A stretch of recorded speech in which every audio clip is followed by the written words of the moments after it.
जब काम क्रोध लोभ मोह अहंकार पांचों ठक्को मारने के बाद में 10वें द्वार के ऊपर साधु पहुंचता है। जो साधु होता है वो बाबा जी नहीं, साधु, उसको साधु कहते हैं।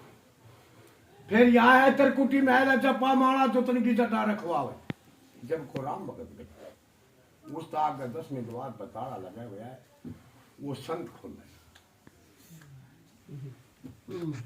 और वो खोलने के बाद में ना उन्हें जीवन मरण से पिंड छूट जाता है, जिसको संत कहते हैं। संत दो प्रकार के होते हैं, एक अपने आप जगत होते हैं,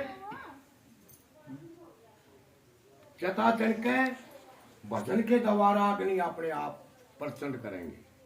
हम तो देखा वहां वे अपने आप ही प्रचंड करेंगे। और 110 शरीर चले जाते हैं, जिस तरह नेतानंद गए। महाराज जी थे वहां, मैं रामदास जी गए, जिनकी कपड़िया की पूजा होती है।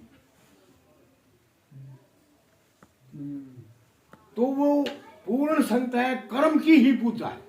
इन कर्म किया जब बेबिया पूजा हो रही है ना, कर्म बिना पूजा नहीं। माँ बाप की भी अगली पीढ़ी आने के लिए वह पूजा उनकी जब करेगी जब उनके कर्म ठीक होंगे। और कर्म ठीक ना होंगे तो नहीं होंगे। के था क्यों तो यो पासला कर गया वो ना सुविधा था, पर क्यों ही आग लेके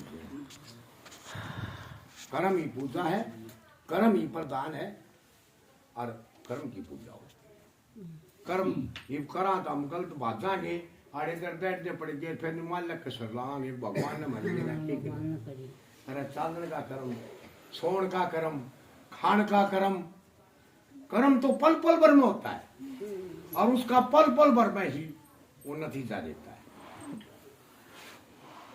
और पल पल भर में नतीजा देता है तो पल पल भर में ही काम बन जाता है। संत बहुत बड़ी चीज होती है, वे झूठ बोल रहे हैं। संत तो गिनती के होते हैं। 1700 से 1800 के बीच में 100 साल के एरिया में डिस्ट्रिक्ट रोहतक में 5 संत हुए। वे 1700 में जन्म भी ले लिया और 1700 के बीच में 1800 का ही वे जा भी लिए, संत भी हो। केवलदास भी उसी समय के थे।